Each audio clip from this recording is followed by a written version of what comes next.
Hello नमस्कार, मैं हूं धनसुख पालीवाल और लिंकिंग लॉस ये ऐसा ऑनलाइन प्लेटफॉर्म जहां पे जुडिशरी और एडवोकेसी दोनों सेगमेंट को डील किया जाता है, उसमें आपका स्वागत एंड वेलकम। देखिए जी, मेरे पास में जो है ये न्यू क्रिमिनल लॉस का बेर एक्ट है, करेक्ट। यानी कि हमारे भारतीय न्याय संहिता, भारतीय नागरिक सुरक्षा संहिता और भारतीय साक्ष्य अधिनियम। अब होता पता है क्या है, इलस्ट्रेशंस, दृष्टांत जिसे हिंदी में कहा जाता है। एग्जाम पॉइंट ऑफ व्यू से ये इलस्ट्रेशन बार बार हमसे पूछ ले जाते हैं। इनफैक्ट अगर आप प्रैक्टिस करते हैं या एक जज भी हैं तो भी कहेंगे आपके इलस्ट्रेशन बहुत काम के होता है। इस क्लास को जिसे आप देखने जा रहे हैं, इस क्लास के अंदर मैंने जितने भी इलस्ट्रेशन हैं उनको एक ही वे के अंदर क्या क्या डील जो करने का प्रयास किया। तो ये जो ऐसे बीएनएस है, इसका फॉर्मल वर्जन यानी कि इंडियन पिनल कोड। तो इंडियन पिनल कोड के बेरेट को सामने रखा गया है और इलस्ट्रेशन को डील किया गया। यहाँ पर मैं आपको बताना चाहता हूँ कि पुराने क्रिमिनल लॉज और न्यू क्रिमिनल लॉज में इलस्ट्रेशन को लेकर जो चेंजेज है वो 0.001% है। मतलब उसमें कोई खास चेंज नहीं है। कहीं की जगह पे इन्होंने वैल्यू चेंज कर रखा है, लेकिन कॉन्सेप्चुअल अंडरस्टैंडिंग इलस्ट्रेशन के अंदर, दृष्टांत में कहीं पर भी नहीं है, कोई चेंजेस है जो नहीं है। इसलिए आपके सामने जो मैं दिखाने वाला हूँ बेरेक्ट अब इस क्लास के अंदर, वो आईपीसी, सीआरपीसी या इंडियन एविडेंस एक्ट का होगा। लेकिन ये सेम टू सेम चीजें आप न्यू क्रिमिनल लॉज में बिंदास जो है डील कर सकते हो। 1% भी ये मत सोचना कि अरे सर ये तो आईपीसी के बेरेट के इलस्ट्रेशन है, ये हमारे बीएनएस में कैसे काम आएंगे। 100% काम आएंगे। आप देखेंगे तो एज इट इज वो चीज आपको देखने को मिलेगी। एक मेरी रिक्वेस्ट जरूर है, हो सके तो ये जो लिंकिंग बेरेट है इसके शुरुआत में आपको सेक्शन स्विचिंग दे रखी है, और नहीं तो ये लाल डायरी। ये लाल डायरी पता है क्या है, जब आप इस सेशन को देखें और अगर आपके पास ये लाल डायरी है तो सेशन का मजा डबल हो जाएगा। जैसे इसमें क्या कर रखा है, इसमें टू वे जो है स्विचिंग कर रखी है, आईपीसी टू बीएनएस और BNS to IPC, BNSS to CrPC और सीआरपीसी टू बीएनएसएस, और BSA to Indian Evidence Act और Indian Evidence Act to BSA. तो ये आप साथ में रखिएगा ताकि सेशन का मजा जो है वो डबल हो सके, और इन इलस्ट्रेशन को एंजॉय कीजिए। और एंड में कमेंट बॉक्स में मुझे जरूर बताइएगा कि ये चीजें, ये इलस्ट्रेशन वाला एपिसोड आपको कैसा लगा। Thank you. अंदर आपके इंडियन पिनल कोड के अंदर जो इलस्ट्रेशन बेस्ड चीजें हैं ना, उनको फटाफट फटाफट डील जो करेंगे। मुझे बस एक बार कंफर्मेशन दो, एवरीथिंग इज क्लियर, मेरी आवाज आप लोगों तक पहुंच रही है, हाँ या ना। यहाँ पर देख पा रहा हूँ प्रीति जी, साथ साथ में ऋतुका जी, सुंदरम जी, मलिक जी, सुकन्या जी, पूनम जी और बौखर जी, कृष्णा जी, सब लोग कनेक्ट हो चुके हैं। Very good. तो सेशन को करते हैं शुरू। देखिए जी, थोड़ा फास्ट चलेंगे लेकिन इत्मीनान से चलेंगे, यानी कि हमारे माइंड के अंदर वो चीज़ याद भी है जो रहनी चाहिए। ये मेन हमारा मकसद है जो यहाँ पे रहेगा, ठीक है। देखो स्क्रीन पर आपके सामने इंडियन पिनल कोड, आप सब जानते हैं कि इंडियन पिनल कोड के सारे सेगमेंट आपके सिलेबस में है नहीं। आपके सेक्शन 1 से लेकर 4 तक, सेक्शन 6 से लेकर 52A तक, और साथ ही साथ सेक्शन 76 से 106 यानी कि जनरल एक्सेप्शन और फिर आपके सामने ऑफेंस अगेंस्ट ह्यूमन बॉडी और ऑफेंस अगेंस्ट प्रॉपर्टी, मोटा मोटी इनका सेगमेंट है। तो मेरे पास में भी आईपीसी का पूरा बेरेक्ट है, लेकिन जो रिलेवेंट पार्ट है हम यहाँ पर क्या करेंगे, पूरा का पूरा फोकस है जो करेंगे। तैयार हैं आप लोग? Okay, everything is clear, very good. चलो जी। तो यहाँ पर मैं सीधा आपको स्क्रीन पर लेकर आ जाता हूँ, और साइड बाय साइड जो है ना एक विंडो भी ओपन करके रखता हूँ, ताकि अगर बाई चांस किसी वजह से कि क्लास अगर हमारी डिस्टर्ब होती है तो जानकारी में मिल जाना चाहिए, जानकारी पता होना चाहिए कि हाँ भाई ये इशू है जो वहाँ पे अराइज हुआ है। ओके, तो आई थिंक तो यहाँ पर मैं सीधा आपको, यस देखो गले की खराश भी कितनी क्लियर आ रही है, नहीं? चलिए जी, ठीक है। तो आपके कमेंट बॉक्स वगैरह यहाँ पे मुझे दिख रहे हैं, कौन कौन से केसेस के अंदर क्या हो सकता है, आपका अपराध जो है उस तरीके से डील किया जा सकता है। तो वहाँ से ये पॉइंट हमारे लिए रिलेवेंट है जो हो सकता है। इस पॉइंट ऑफ व्यू को आप कह सकते हो कि एग्जाम के अंदर बाई चांस पूछा जाए, so we need to be careful from that point of view. तो यहाँ पर आपके सामने सिटीजन वाला पॉइंट है, कोई भी शिप जो रजिस्टर्ड हो रखा है, या मान लीजिए कोई भी person without and beyond India committing offence, जो क्या कर रहा है, इंडिया के किसी कंप्यूटर रिसोर्स को टारगेट कर रहा है, तो ये यहाँ पर आपके क्या हो सकता है, रिलेवेंट है जो हो सकता है। तो सेक्शन 4 जो है ये यहाँ पर आपके लिए काम का सेक्शन है। अगला हमारा जो है सेक्शन 6 से लेकर 52 है। तो इनमें कौन कौन से ऐसे प्रोविजन है जो रिलेवेंट हो सकते हैं, आइए उस पर बातचीत करते हैं अपन। तो यहाँ पे आपके सेक्शन 4 के अंदर एक इलस्ट्रेशन दे रखा है जो कि बहुत सा सिंपल सा है कि जो कोई भारत का सिटीजन है अगर वो मर्डर करता है कहाँ पे, युगांडा के अंदर, तो हम क्या उसको इंडिया के अंदर ट्रायल कर सकते हैं? बिल्कुल कर सकते हैं, क्योंकि भारत का सिटीजन हो गया ना। तो आपको सेक्शन 4 के रिगार्डिंग प्रैक्टिकल सवाल पूछा जा सकता है। उसके लिए आपको क्या रहना है, मेंटली है जो प्रिपेयर रहना है। इस बात का आप क्या करेंगे, विशेष रूप से ध्यान है जो रखेंगे, ठीक है। ओके, अगर कोई बीच में कोई एरर आपको लगती है तो मुझे आप इन्फॉर्म कर दीजिएगा। यहाँ पे मैं सेशन को सिर्फ कंटेंट बेस पर रखना चाहता हूँ, ठीक है। तो भारत का सिटीजन कहीं पर भी चला जाए, अपराध कर दिया, ऑफेंस जो है इंडिया के अंदर ट्रायबल किया जा सकेगा, और इंडिया में हम उसको कन्विक्ट भी है जो कर सकते हैं, ठीक। तो जो सेक्शन 4 के जो प्रिंसिपल है वो हमारे लिए बहुत मायने है जो रखते हैं। इसके अलावा और आगे बढ़ते हैं यहाँ पर अपन। अब देखो आपके सामने जो इन्होंने सेगमेंट दे रखा है जनरल एक्सप्लेनेशन का, जनरल एक्सप्लेनेशन सेक्शन 6 से लेके 52 है, तो इनमें हमें फोकस करना है इलस्ट्रेशन बेस्ड सवालों को। देखो इलस्ट्रेशन ने क्या कह रहा है कि the section in this code which contain definition of offences, अगर मान लीजिए कोई भी ऐसा सेक्शन जो डेफिनेशन को लेकर बैठा है, do not express that a child under 7 year of age can not commit such offence. अगर मान लो कि उसमें ये नहीं लिखा हुआ है, क्या नहीं लिखा हुआ है कि कोई भी चाइल्ड, कोई भी बच्चा जो उम्र कितनी उम्र से है, डू नॉट एक्सप्रेस, उसमें मेंशन नहीं किया हुआ है a child under 7 year of age cannot commit such offense, but the definition are to be understood subject to the general exception which करता है, गिरफ्तार करता है जेड को, बिना वारंट के गिरफ्तार कर रहा है, ठीक है। जेड जिसने क्या कर रखा है, मर्डर किया है, who has committed murder, ठीक है। रॉन्गफुल कन्फाइनमेंट किया है क्या, सदोष परिरोध जैसा कोई अपराध किया है क्या, तो इसका आंसर क्या होगा, इसका आंसर होगा नहीं, ऐसा उसने कुछ भी है जो नहीं कर रखा है, ये ध्यान रखना। Further, for he was bound by law to apprehend, and therefore the case fall within the general exception which provide that nothing is an offense which is done by a person who is bound by law। अब देखो एक होता है bound by law और एक होता है justifiable by law. ये बात हो रही है सेक्शन नंबर 76 की, किसकी, सेक्शन नंबर 76 में आपके सामने mistake of fact bound by law का प्रोविजन है जो दे रखा है, और जस्टिफाइड बाय लॉ वो दे रखा है सेक्शन 79 के अंदर। मैं आपको एक सीधा सा लॉजिक बता देता हूँ, कभी भी पब्लिक सर्वेंट के संबंध में कोई मिस्टेक ऑफ फैक्ट हो रही है तो वो 76 में आपके मोस्टली कवर होगा, और पब्लिक सर्वेंट के अलावा किसी अदर पर्सन के द्वारा जस्टिफिएबल हो रहा है। आपको याद होगा एग्जाम्पल कि मान लीजिए ए को लगा कि बी जो है वो सी को मार रहा है, तो उसने क्या कर दिया, बाहर से दरवाजा बंद कर दिया, तो क्या ए ने रॉन्गफुल कन्फाइनमेंट किया, नहीं, उसे लगा कि वो उसको मार देगा, इसलिए उसने क्या कर दिया, उसको बंद कर दिया, राइट। तो यहाँ पर पुलिस ऑफिसर का जो है बेसिकली ये जो जनरल एक्सप्लेनेशन है वो पता है क्या कर रहे हैं, वो आपको बता रहे हैं कि कौन कौन से प्रिंसिपल कहाँ पे लागू करना है। ये सवाल एग्जाम के अंदर आने लायक होता है, ध्यान रखना। इन्हीं इलस्ट्रेशन से कई बार आपके सामने प्रैक्टिकल चीजें डेराइव्ड की जाती हैं। आगे बढ़ते हैं यहाँ पर अपन। सेक्शन 7 एक बेसिक सा है, sense of expression once explain, कहीं पर भी एक जगह एक्सप्लेन किया गया है तो आप उसको दूसरे पार्ट में यूज है जो कर सकते हो।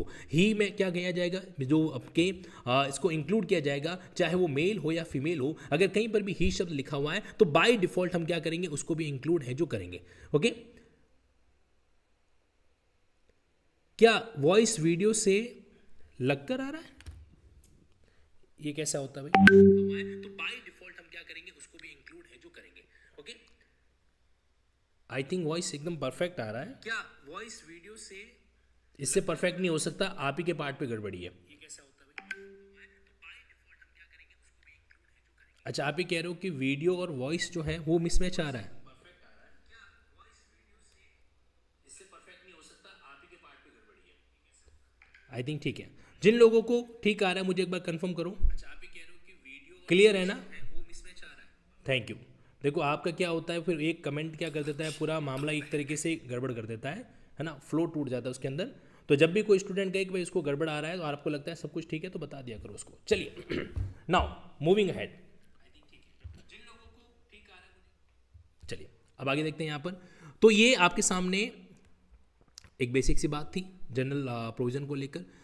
नंबर वाली बात के अंदर देखो, नंबर के अंदर सिंगुलर जो है वो प्लूरल को इंक्लूड करेगा, और जो प्लूरल है वो सिंगुलर को इंक्लूड करेगा।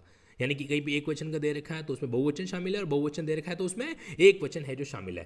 कहीं पर भी मैन लिखा हुआ है ना, the word man denotes male human being of any age, तो किसी भी एज का ह्यूमन बीइंग वगैरह, और महिला का मतलब लिखा हुआ तो क्या हो गया, महिला जो किसी भी एज की है जो हो सकती है। पर्सन के अंदर ये डेफिनेशन आपके काम की हो सकती है, company, association, body of person वगैरह, तो आप इसको थोड़ा सा एक बार ऑब्जर्वेशन जरूर कर लीजिएगा। कई बार पता है क्या होता है, कुछ कॉन्सेप्ट जो होता है एक बार पढ़ते हुए दिमाग में सेट हो जाता है। खैर हमारा फोकस जो है वो इलस्ट्रेशन पर है, तो कहीं पर भी इलस्ट्रेशन आए तो मुझे बताओ। यस, ये आपके सामने इलस्ट्रेशन आया सेक्शन 19 को लेकर, एक जज की जो परिभाषा दे रखी है उसके अंदर इन्होंने क्या कर रखा है, इलस्ट्रेशन है जो दे रखा है। चलिए, अ कलेक्टर जो क्या करता है, जुरिस्डिक्शन एक्सरसाइज कर रहा है सूट वाले केसेस के अंदर, तो उसको हम क्या बोलेंगे, उसको हम जज है जो बोलेंगे। ठीक है, अगर मान लीजिए कोई कलेक्टर साहब जो है वो किसी सूट के मैटर के अंदर में चीज़ों को डील कर रहे हैं, तो वो भी हमारे लिए जज की डेफिनेशन यानी कि सेक्शन 19 के पॉइंट ऑफ व्यू से कवर है। एक मजिस्ट्रेट जो कि क्या कर रहा है, अपना जुरिस्डिक्शन एक्सरसाइज कर रहा है, चार्ज के संबंध में कोई भी आरोप लगे हैं तो वो भी एक जज है। एक पंचायत का मेंबर जिसके पास ये पावर है ना, जिसके पास पावर है कि वो किसी सूट को डिटरमाइन कर सकता है, तो ये पंचायत का जो मेंबर है वो भी इस पर्पस के लिए क्या कहा जा सकता है, इस पर्पस के लिए जज की कैटेगरी के अंदर आ सकता है। तो यहाँ पर मेंबर ऑफ पंचायत को भी क्या माना गया है, एक तरीके से जज माना गया है, मजिस्ट्रेट को भी जज माना गया है, कलेक्टर को भी जज माना गया है। अब magistrate exercise jurisdiction in respect of charge on which he has power only to commit for trial, वो जज नहीं है। देखो ये सवाल एग्जाम का बनता है कि नहीं बनता है कि एक मजिस्ट्रेट जिसके पास सिर्फ इतना जुरिस्डिक्शन है कि आप क्या कर सकते हो, किसी दूसरे कोर्ट को जो है कमिट कर सकते हो ट्रायल को, तो हमारा आईपीसी जो है उसको जज की श्रेणी में नहीं लेता। तो यहां पर एग्जाम का सवाल बन सकता है, आपको 4 ऑप्शन दे सकते हैं, बताओ भाई इनमें से जज कौन सा नहीं है। ठीक है, बी रेडी फॉर दैट। देखो ऐसे छोटे छोटे क्वेश्चन ही क्या करते हैं, सारा बैंड है जो बजा देते हैं हम लोगों का मतलब एग्जाम के एक्सपीरियंस का। तो ये इंपॉर्टेंट पॉइंट है, इसको दिमाग में सेट कर लेना। मजिस्ट्रेट जिसके पास सिर्फ रेफर करने का अधिकार है, जो ट्रायल नहीं कर सकता, वो क्या नहीं कहला सकता, तो आपके केसेस के अंदर जज है जो नहीं कहला सकता। Now further court of justice, यहाँ पे कोई खास इलस्ट्रेशन है नहीं। देखो मेरा मेन फोकस जो है आपके इलस्ट्रेशन वाले पार्ट पर है, क्योंकि वहीं पर थोड़ा सा मामला हमारा कमज़ोर भी है जो रहता है। तो पहले मैं आपके रिलेवेंट सिलेबस के अंदर जितने भी इलस्ट्रेशन है उसको फटाफट कंप्लीट कराऊंगा और फिर हम समय को मैनेज कर पाए। देखो यहाँ पर आपके सामने क्या है, ये तो एक बेसिक सा इलस्ट्रेशन नहीं है यहाँ पे, ठीक है। सेक्शन 28 कोई इलस्ट्रेशन नहीं है। डॉक्यूमेंट के संबंध में यहाँ पर आपको इलस्ट्रेशन देखने को मिलेंगे। भैया ध्यान रखना, ये आपका जो सेक्शन आ रखा है सेक्शन 29 डॉक्यूमेंट के केस में, तो देखो क्या लिखा हुआ है, कोई भी writing expressing the terms of a contract. मैं आपको पूरे आईपीसी के एंड तक ले जाने का प्रयास करूंगा, बस आप लोग ना कनेक्टेड रहना। A writing express the terms of a contract which may be used as evidence of the contract is a document. कोई भी राइटिंग जो किसी कॉन्ट्रैक्ट को इंडिकेट कर रही है तो वो क्या हो सकती है, डॉक्यूमेंट हो सकती है। अगर कोई चेक है तो वो भी डॉक्यूमेंट हो सकता है। पावर ऑफ अटॉर्नी डॉक्यूमेंट हो सकता है। मैप और कोई भी प्लान है, कोई नक्शा है वगैरह, तो वो भी डॉक्यूमेंट के केस के अंदर कवर है जो हो सकता है। ऐसा कोई भी राइटिंग जिसमें कोई डायरेक्शन लिखा हुआ है, कोई इंस्ट्रक्शन लिखा हुआ है, तो वो भी डॉक्यूमेंट है जो हो सकता है। तो ये सारे एग्जाम्पल है। तो यहां से आपका सवाल बन सकता है which of the following is document, which of the following is not document. ठीक है, नाउ नेक्स्ट एक और इलस्ट्रेशन है यहां पर आपके बीच में, क्या लिखा हुआ है, A write his name on the back of a bill of exchange. एक बिल ऑफ एक्सचेंज है जिसके पीछे की तरफ ए जो अपना नाम है जो लिख लेता है, payable to his order. The meaning of the endorsement as explained by mercantile in the same manner as if the words pay to the order or the words to that effect has been written over the signature। तो उसको हम वही effect है जो देंगे जैसे कि वाकई में।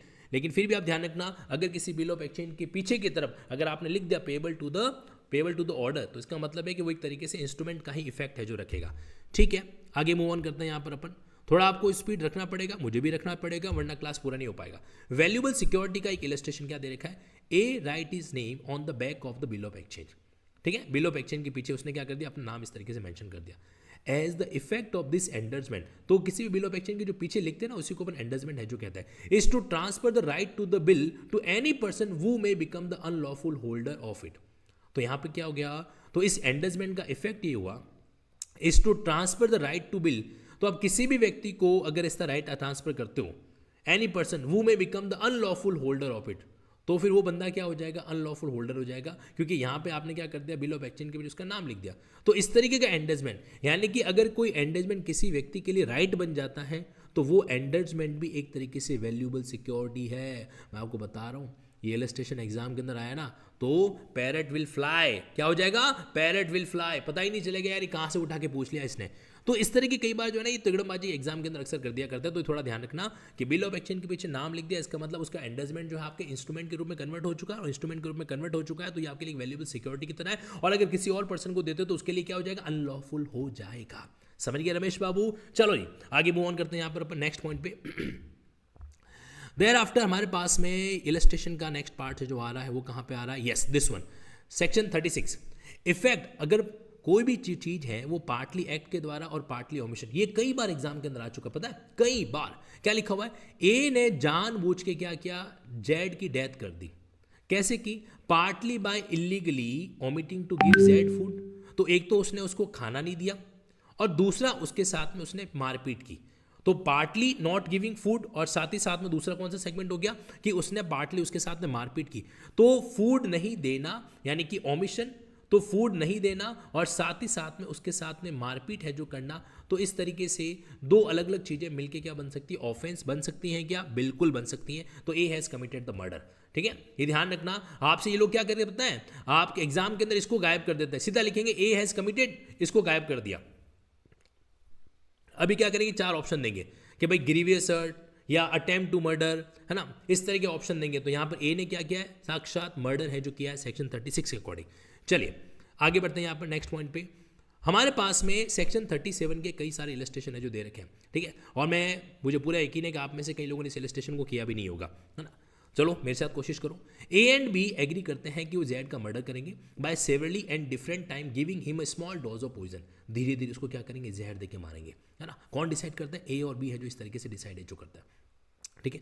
ए एंड बी ने क्या किया, administer the poison according to the agreement with the intent to murder Z, Z को मारने के लिए। Z die from the effect the several dose of the poison so administer.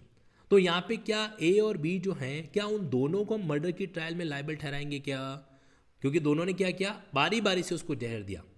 तो यहाँ पे क्या लिखा हुआ है, here A and B intentionally cooperate in the commission of murder as each of them does an act by which the death is cause, इसलिए both are guilty. ये है काम की line, both are guilty of the offence, है ना, दो their act are separate. तो भले ही अलग अलग एक्ट हो लेकिन दोनों ही क्या होंगे, लायबल हैं जो होंगे, ठीक है। अच्छा, इसमें इंपॉर्टेंट वर्ड है एग्री, दोनों एग्री हैं जो कर रहे हैं, ठीक है, इसलिए लायबल होंगे ही होंगे।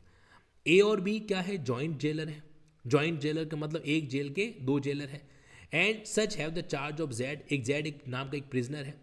Alternatively for 6 hour at a time, तो वो हर 6 घंटे से अपनी ड्यूटी जो रोटेट करते रहते हैं।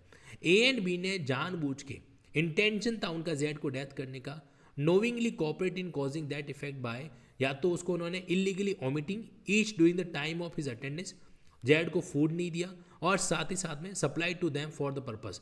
अब देखो क्या हुआ कि ए के टाइम पे ए ने फूड नहीं दिया, बी के टाइम पे बी ने फूड नहीं दिया, है ना। तो ओवरऑल वो बंदा वो भूख से मर गया।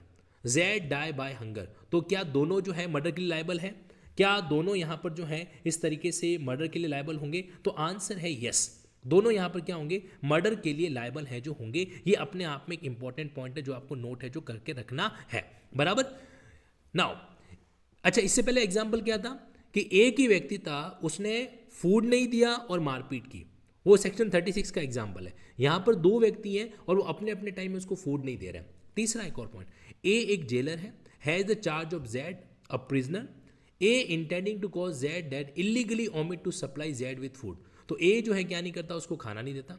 इन कॉन्सिक्वेंस जो जेड है वो बेचारा क्या हो जाता है, बहुत ही कमज़ोर हो जाता है, उसकी ताकत कम पड़ जाती है ना, लेकिन अभी तक उसकी डेथ नहीं हुई है। A is dismiss from his office, A को क्या कर देगा, मान लो ऑफिस से डिसमिस कर लेगा। उसके बाद कौन आया, बी आया। बी को पहले वाला मामला नहीं पता था। बी विदाउट कॉल्यूजन और कॉपरेशन विद ए, उसको ए से कोई कॉपरेशन नहीं था, कोई बहुत ही अच्छा एग्जाम्पल है। देखो ध्यान से समझना, पहले दो एग्जाम्पल के अंदर दोनों एग्री हो रहे हैं, यहां पर जो है ना दोनों को एक दूसरे के बारे में पता नहीं है, ए और बी को। तो बी आया और बी ने भी क्या किया, without cooperation with A illegally omit to supply Z food, उसने भी जेड को खाना नहीं दिया। Knowing that he is likely thereby to cause Z death, उसको भी नॉलेज था कि जेड की इस तरीके से क्या हो सकती है, डेथ है जो हो सकती है, और फाइनली जेड मर गया। अब मुझे बताओ कि यहाँ पे कौन कौन लायबल है जो होंगे। B is guilty of murder, yes, but as A did not cooperate with B, लेकिन जो ए है उसने क्या नहीं किया, ए बी के साथ कोऑपरेट नहीं किया। A is guilty on attempt to commit murder. अब देखो सवाल चेंज हो गया ना, यहीं पे आंसर खोटे हो जाते हैं, पहले वाले के चुटकी सिंदूर उड़ जाते हैं साइड के अंदर। So be ready for that thing, ये अपने आप में एक अच्छा पॉइंट है जिसको आपको क्या करना है, ध्यान है जो रखना है। Moving ahead, okay. फर्दर देखिए यहाँ पर आपके सामने एक इलस्ट्रेशन है 38 का। 38 में क्या लिखा हुआ है, ए ने जेड के ऊपर अटैक किया under such circumstances of grave provocation, के मतलब वो एक तरीके से क्या हो जाता है, गंभीर प्रकोपन के संबंध में उसने अपराध है जो अटैक है जो किया। That his killing of Z would be only culpable homicide not amounting to murder. तो ए ने इस तरीके से अटैक किया जेड के ऊपर कि उसने जो अटैक किया उसके अकॉर्डिंग क्या होगा, आपके कल्पेबल होमिसाइड हो सकता है लेकिन मर्डर नहीं होगा। अब वहाँ पे एक बंदा खड़ा था बी, जिसका जेड से साथ ऑलरेडी क्या था, इलविल था। उसने जेड को मारने का, intending to kill him and not having subject to the provocation, और इस बी के ऊपर किसी तरीके का कोई भी प्रोवोकेशन नहीं था, ना ही इसको कोई चिढ़ाया गया। ठीक, अब बताओ क्या हुआ, असिस्ट है, वो जेड को, ए को क्या करता है, असिस्ट करता है इन किलिंग जेड है, though A and B are both engaged in causing Z act. अब समझना, ये ना सेक्शन 37, 38 इतने प्यारे इलस्ट्रेशन देता है कि आपको जो दो व्यक्तियों की जो जॉइंट लाइबिलिटी है ना, उसका सिद्धांत बढ़िया से समझ में आ सकता है। तो यहाँ पर क्या हुआ कि यहाँ पर बी ने क्या किया, ए को उकसाया और ए ने उसके ऊपर हमला किया। तो कहीं न कहीं ए का अपराध कल्पेबल होमिसाइड में। अब साइड में, सॉरी जेड को माना ना, और साइड में खड़ा था बी का जेड से कोई कनेक्शन नहीं है। फिर भी बी क्या करता है, ए को असिस्ट करता है ताकि ए जो है वो जेड को मार सके। तो हालांकि मारा तो दोनों ने मिलके जेड को, बट फिर भी क्या होगा, बी जो है उस पर चार्ज लगेगा मर्डर का और ए के ऊपर चार्ज लगेगा कल्पेबल होमिसाइड का। अच्छा इलस्ट्रेशन है, दिमाग में सेट कर लेना। ठीक, नाउ मूविंग अहेड, आगे बढ़ते हैं यहाँ पर अपन। फिर आपके सामने वॉलंटरी का एक एग्जाम्पल है जो दे रखा है कि ए नाम का प्राणी है, वो क्या करता है, रात के समय में किसी एक रेजिडेंशियल हाउस के अंदर आग लगा देता है। ठीक है, फॉर द पर्पज ऑफ, ताकि आग क्यों लगाता है, आग इसलिए लगाता है ताकि वो रॉबरी कर सके, ताकि वो क्या कर सके, लूट है जो कर सके। हाँ, कि वो जो आग लगा रहा है उसके कारण क्या हो सकती है, डेथ है जो हो सकती है। तो ये माना जाएगा कि ए ने वो डेथ वॉलंटरी की है और ए को किसके लिए पनिश किया जाएगा, बताओ भाई, मर्डर या कल्पेबल होमिसाइड, आंसर दो। मर्डर होगा या कल्पेबल होमिसाइड होगा, आंसर दीजिए कमेंट बॉक्स में फटाफट। शशांक जी, अजीत सिंह जी, विनोद जी, रजनी जी, क्या नाम आपका, मलिक जी, पूनम जी, बताइए इसमें क्या होगा, कल्पेबल होमिसाइड होगा या मर्डर है जो होगा यहाँ पे। इस सिचुएशन में ए को जो है हम किसके लिए लायबल ठहराएंगे, बताओ भाई, रमेश बाबू फटाफट आंसर दीजिए। आपके कमेंट बॉक्स में आंसर जो है मैं ऑब्जर्व करना चाहूंगा। अच्छा सवाल है ये, और मुझे ऐसा लगता है एग्जाम में इस तरह की चीजें पूछना क्या हो जाता है, एक तरीके से लाजमी है जो हो जाता है। तो यहाँ पर आप इस बात का जवाब जरूर देने का कोशिश करेंगे कि इस situation. Okay fine, now see, एक सोल्जर है, ए नाम का एक सोल्जर है, वो क्या करता है, मॉब यानी कि भीड़ के ऊपर फायर करता है। क्यों करता है, कि उसका सुपीरियर ऑफिसर उसको ऐसा ऑर्डर दे रहा है इन conformity with the command of law. तो क्या ए ने कोई अपराध किया, अब ए तो बेचारा अपने सुपीरियर ऑफिसर के कहना मान रहा था, तो ए ने कोई अपराध नहीं किया। A an officer of court of justice, A क्या है, एक कोर्ट का ऑफिसर है, being order by that court to arrest A and after due inquiry believing Z to be Y. तो ए ने गलती से जेड को वाई समझ के क्या कर दिया, अरेस्ट है जो कर दिया। तो क्या ए ने कोई मिस्टेक की यहाँ पे, नहीं। अब आप नोटिस करना, दोनों में ना, दोनों में जो है काम करने वाला एक्यूज जो है वो पब्लिक सर्वेंट है, ये ध्यान रखना। सेक्शन 76 के दोनों ही एग्जाम्पल यहाँ पे क्या होते हैं, एप्लीकेबल है जो होते हैं। मूविंग अहेड, आगे बढ़ते हैं यहाँ पर अपन। नेक्स्ट पॉइंट आपके सामने, सीधा आ जाओ आप 79 पे। अब इसको देखो, यहाँ पे क्या था, ए जो है जेड को कोई अपराध करते हुए देखता है, to A to B murder. तो ए को लगता है कि वो जेड जो है वो क्या कर रहा है, मर्डर है जो कर रहा है। तो ए क्या कर रहा है, अपने निर्णय के अनुसार बेस्ट ऑफ इट जजमेंट और गुड फेथ के अंदर वो क्या करता है, यहाँ पे एप्रीहेंड कर देता है, उसको एक तरीके से गिरफ्तार कर लेता है। अब सवाल ये आता है कि यहाँ पे ए ने क्या रॉन्गफुल कन्फाइनमेंट किया है क्या, नहीं, क्योंकि यहाँ पर वो क्या था, वो जस्टिफाइड बाय लॉ था। क्या था, जस्टिफाइड बाय लॉ है जो था। तो ये बात आपको ध्यान रखनी है। 76 में जनरली एग्जाम्पल पब्लिक सर्वेंट के दे रखे हैं, और यहाँ पे कौन से एग्जाम्पल आपको दे रखे हैं, यहाँ पे आपको दे रखे हैं सामान्य व्यक्ति के। चलिए आगे बढ़ते हैं यहाँ पर अपन। फिर आपके सेक्शन 80 का इलस्ट्रेशन, ये कई बार आ चुका है एग्जाम के अंदर कि बेचारा एक जो है वो कुल्हाड़ी से काम कर रहा था। अब कुल्हाड़ी का जो ऊपर वाला हिस्सा होता है वो सडनली हटके उछल गया एक तरीके से, और किसी आदमी को लगा और आदमी की डेथ हो गई। सो अगर ए ने प्रॉपर क्वेश्चन एक्सरसाइज किया था तब तो कोई बात नहीं, लेकिन here if there was not no want of proper question on the part of A, तो उसका जो एक्ट है वो एक्सक्यूजेबल है और उसने कोई भी अपराध है जो नहीं किया। ध्यान रखना, सेक्शन 80 का अप्लाई करना है ना अगर आपको एक्सेप्शन, तो वहाँ पे कई सारी बातें भी लिखी हुई है। क्या लिखा हुआ है कि कोई भी एक्सीडेंट होना चाहिए, मिसफॉर्चून होना चाहिए, और आपने अपने तरीके से प्रॉपर केयर और प्रिकॉशन रखी हो, तो फिर आपको इसका बेनिफिट है जो मिलेगा।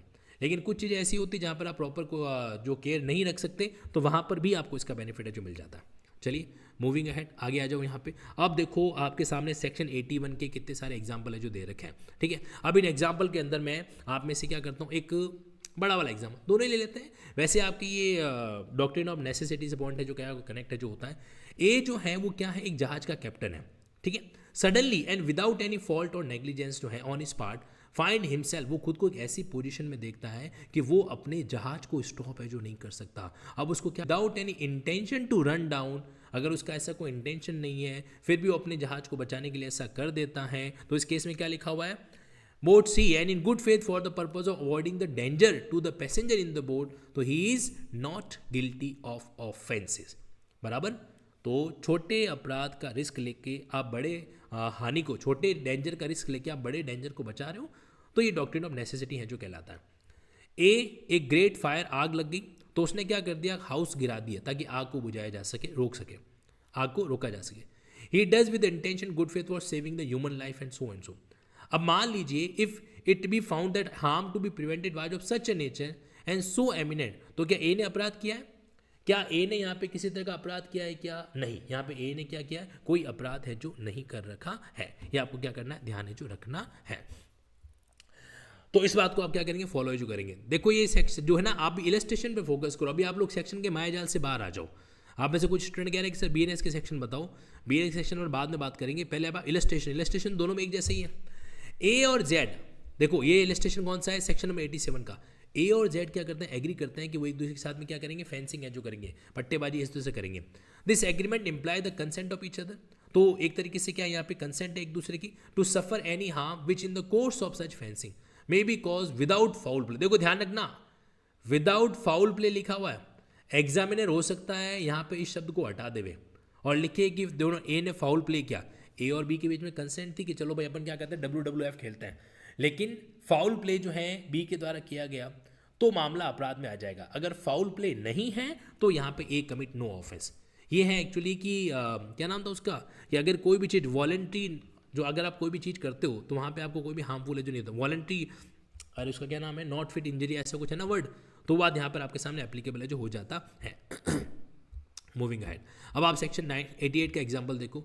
ए बेचारा एक डॉक्टर, उसको पता है कि वो जो ऑपरेशन करने जा रहा है उससे जेड की डेथ हो सकती है, ठीक है, जो कि जेड को बहुत ही खतरनाक पेन हो रहा है उसके कारण, ठीक, बट नॉट, लेकिन उसका बेचारे को कोई इंटेंशन नहीं जेड की डेथ कॉज करने का, और गुड फेथ के अंदर जेड के बेनिफिट के लिए वो ऑपरेशन को परफॉर्म कर देता है जेड की कंसेंट के साथ, और जेड मर जाता है, तो क्या ए ने कोई अपराध किया? No offence. सिंपल सा इलस्ट्रेशन, आगे आओ। देखो आपको पूरी नज़र है ना एकदम एक्टिव रखनी पड़ेगी, क्योंकि हमारे पास में एक इलस्ट्रेशन को वापस रिपीट करने का भी समय नहीं मिल पाएगा। ए गुड फेथ में क्या करता है, बच्चे के बेनिफिट के लिए, फॉर हिज चाइल्ड, खुद के बच्चे के बेनिफिट के लिए, बच्चे की कंसेंट के बिना हिज, वो क्या करता है, has his child cut for the stone by surgeon. तो मान लीजिए कि जो है उसके बच्चे को इस तरीके से सर्जन के द्वारा वो कट करवाने की कंसेंट है जो दे देता है, ताकि क्या हो सके, बच्चे को डेथ से है जो बचाया जा सके। लेकिन उस ऑपरेशन के कारण क्या हो जाता है, बच्चे की डेथ हो जाती है, लेकिन क्या उसका इंटेंशन था कि वो अपने बच्चे को मरवा दे? तो not intending to cause the child death, तो क्या ए को बेनिफिट मिलेगा एक्सेप्शन का? यस, और एक्सेप्शन का बेनिफिट मिलेगा, इसका मतलब ए ने क्या अपराध किया है? तो आंसर होगा नो, है ना। अच्छा, ये इलस्ट्रेशन जो है आपके एक्सेप्शन वाला है, ये आपको कहीं न कहीं इसी तरीके से आपको लैंग्वेज से ही समझा देंगे कि भाई गुड फेथ में कर रहा है, बच्चे के बेनिफिट के लिए कर रहा है, तो वहाँ पे किसी तरह का कोई अपराध है जो नहीं होगा। मूविंग अहेड, अब देखो यहाँ पे आप आ जाओ अगला इलस्ट्रेशन सेक्शन 91 का। सेक्शन 91 के अंदर क्या कर रखा है, यहाँ पर आपके सामने एक इंपॉर्टेंट बात लिखी हुई है कि अगर कोई अपराध में कंसेंट का कोई लेना देना ही नहीं है तो उस केस के अंदर फिर है ना, फिर आप भूल जाओ, फिर यहाँ पे वो अपराध होगा। देखो क्या लिखा हुआ है, अटेंशन, इधर, हेलो, लुक एट मी, कहाँ देख रहे हो, स्क्रीन की तरफ देखो आप। कॉजिंग मिसकैरेज करना, unless cause in good faith for the purpose of saving the life of woman, तो महिला की लाइफ बचाने के अलावा किसी अन्य इंटेंशन मिसकैरेज करवाते हो, तो ये जो अपराध है वो एक तरीके से इंडिपेंडेंट है of any harm which it may cause और intended to cause to the woman. तो अब ये इंडिपेंडेंट का मतलब क्या हो गया कि भाई अब आपका यहाँ पे कंसेंट से कोई लेना देना नहीं है, ये अपराध होगा। आपको पता है 312 भी अपराध है और 313 भी अपराध है। 312 में तो महिला साथ में शामिल है जिसका मिसकैरेज हो रहा है, 313 में महिला को पता भी नहीं है ना। फिर भी दोनों ही केसेस के अंदर क्या होता है, अपराध तो होता ही होता है। Therefore, it is not an offence by reason of such harm, and the consent of the woman of her guardian to the causing of such miscarriage does not justify the act. तो अब यहाँ पे क्या होता है कि इस situation में अगर कोई भी देखो 91 का मेन थीम क्या है, जो भी इलस्ट्रेशन बनता है ना वो प्रोविजन की थीम पे बनता है। ये कह रहा है कि अगर ऐसा कोई भी अपराध ऑफेंस जो है जो कि इंडिपेंडेंट है, अब इंडिपेंडेंट का सेंस क्या हुआ, the exception in section 87, 88, 89 do not extend, मतलब उसका बेनिफिट वहां नहीं मिलेगा। कौन से एक्ट पर? ऐसे एक्ट जो कि क्या है, which are offences independently of any harm which they may cause और to be intended to cause और known likely to cause to the person giving the consent, तो वहाँ पे लागू नहीं होंगे। और लागू नहीं होंगे इसका मतलब पता है क्या होता है, इसका मतलब वो एक्ट वहाँ पे एक तरीके से क्या हो जाता है, वो एक्ट एक तरीके से ऑफेंस की कैटेगरी के अंदर आ सकता है। तो यहाँ पे यही बात उन्होंने मिसकैरेज के एग्जाम्पल के जरिए समझा रखी है, ठीक है। लेकिन अगर आप इस तरह से गुड फेथ में वगैरह कर रहे हो या इंडिपेंडेंट ऑफ एनी हार्म कर रहे हो, यानी कि किसी भी तरीके का कोई भी हार्म उसको कॉज नहीं हो रहा है, अगर हार्म कॉज नहीं हो रहा है तो कोई दिक्कत नहीं, फिर अपराध की श्रेणी में नहीं आएगा। चलो आगे बढ़ते हैं यहाँ पर अपन। अगला हमारे पास में इलस्ट्रेशन है किसके, बहुत सारे हैं, सेक्शन 92 के। 92 के अब सारे इलस्ट्रेशन पढ़ने की हिम्मत करें, कर लेते हैं। जेड को फेंक दिया गया from his horse, Z is throne from his horse and is insensitive, और वो बेहोश हो गया। एक जो डॉक्टर साहब थे उन्होंने देखा कि जेड को जो है क्या करना पड़ेगा, ट्रीटमेंट करना पड़ेगा, सर्जरी करना पड़ेगा। A is not intending Z death, लेकिन डॉक्टर साहब जो जेड की डेथ नहीं चाहते थे, लेकिन इन गुड फेथ जेड के बेनिफिट के लिए उन्होंने क्या कर दिया, वो सर्जरी इस तरीके से कर ली before Z recover his power of judging for himself. तो यहाँ पर ए ने कोई अपराध किया नहीं, कोई अपराध नहीं किया।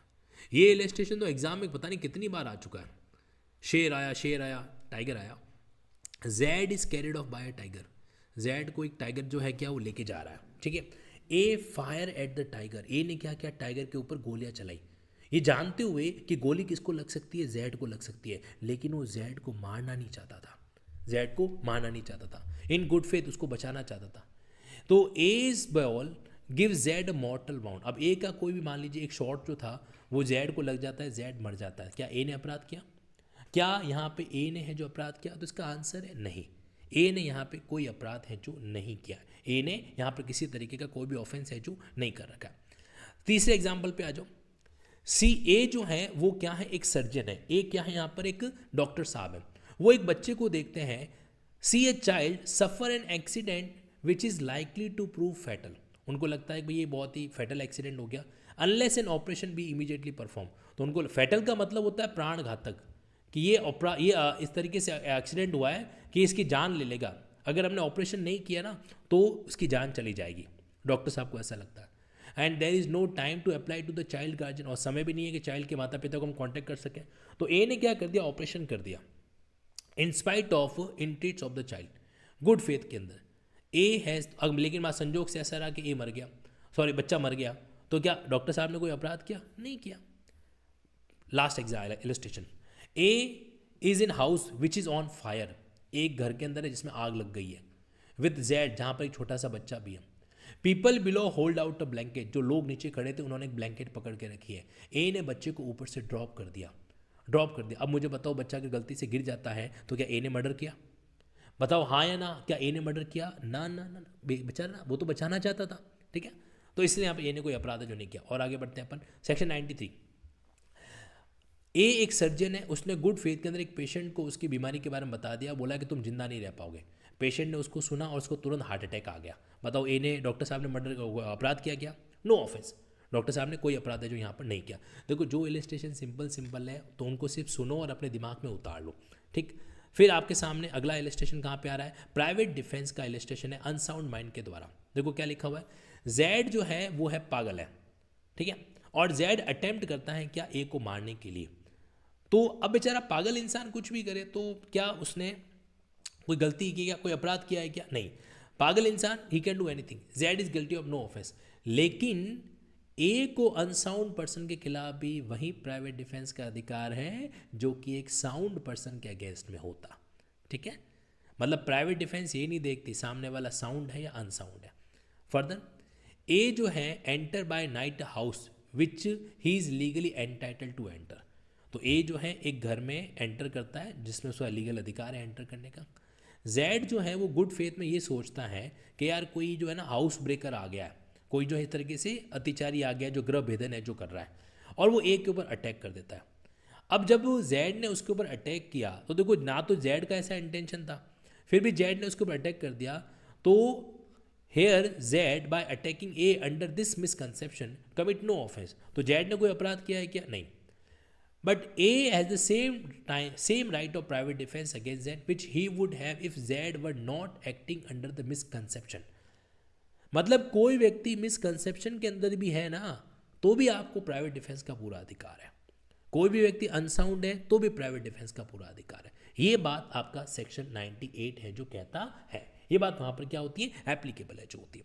मूविंग अहेड नाउ सी, अब आ जाता हूँ मैं यहाँ पर आपके बीच में मूविंग अहेड करते हुए। और कहाँ पे इलस्ट्रेशन है, इलस्ट्रेशन की भूख शांत नहीं होनी चाहिए। आ जाओ सेक्शन 106 में एक इलस्ट्रेशन दे रखा है, जरा इसको देखिए। यहाँ पे क्या लिखा हुआ है, यहाँ पे आपके सामने एक मेंशन कर रखा है कि ए के ऊपर अटैक किया किसने, एक भीड़ ने। ए के ऊपर एक भीड़ ने अटैक किया, वो अटेम्प्ट टू मर्डर हिम, और एक तरीके से मॉब वो जो मुझको मारना चाहती थी। He can not effectually exercise right of private defence without firing on the mob. अगर वो भीड़ के ऊपर गोलियां नहीं चलाएगा तो खुद को नहीं बचा सकता। लेकिन एक प्रॉब्लम ये है कि उस फायर चलाए उसके बीच में कुछ यंग बच्चे, कुछ छोटे बच्चे भी बीच में आ रहे हैं। अब मुझे बताओ, बीच में छोटे बच्चे हैं, इधर ये रहा कौन आपका ए, इधर क्या रही मॉब, और बीच में कौन है, बीच में है छोटे मासूम नन्हे मुन्ने बच्चे। तो अब ए को अगर गोली चलानी है तो उसको क्या करना पड़ेगा, रिस्क है जो लेना पड़ेगा, किसका, बच्चों का। अब सवाल ये है कि क्या ए ऐसा कर सकता है, और अगर उसने ऐसा कर दिया और बच्चे मर गए तो A has committed no offence. तो यस, इसका आंसर है यस, ए ऐसा कर सकता है। ये बात यहाँ पर क्या होती है, एप्लीकेबल है जो होती है। हाँ जी, तो ये सेशन आपका यहीं पे कंप्लीट है जो होता है। मैं उम्मीद करता हूँ कि इलस्ट्रेशन को समझने के लिए जो छोटा सा प्रयास लिंकिंग लॉ के इस यूट्यूब प्लेटफॉर्म पे किया गया है वो आपके लिए यूज़फुल होगा। लेकिन आपका फीडबैक मुझे और मेरी टीम को एक अलग इंस्पिरेशन, एक अलग मोटिवेशन देगा। तो इस सेशन के बारे में अपना फीडबैक ज़रूर दीजिएगा। आखिर में एक बात आपसे कहना चाहता हूँ मैं कि लिंकिंग ऐप पर जो भी जुडिशियल क्लासेस, जो भी जुडिशियल एग्जाम का प्रिपरेशन होता है वो बहुत ही स्मार्ट तरीके से डायग्रामेटिक नोट्स बनाते हुए और साथ ही साथ में अलग अलग सेक्शन और अलग अलग कॉन्सेप्ट को लिंक करते हुए डील जो किया जाता है। तो अगर आप जो है जुडिशरी की तैयारी कर रहे हैं देन मोस्ट वेलकम। और अगर आप प्रैक्टिकल ओरिएंटेशन के साथ एडवोकेसी गाइडेंस प्रोग्राम को डील करना चाहते हैं तो वेडनेसडे से संडे डेली हर रोज रात को 9 बजे हम लोग क्या करते हैं, डील करते हैं एडवोकेसी के प्रैक्टिकल टैक्टिक्स। तो आप उनको भी क्या कर सकते हैं, कनेक्ट है जो कर सकते हैं। तो चाहे जुडिशरी गाइडेंस हो या एडवोकेसी गाइडेंस हो, दोनों चीज़ों के लिए आपका अपना लिंकिंग लॉस तैयार है। For any detail feel free to connect my team at 9887746465। Thank you.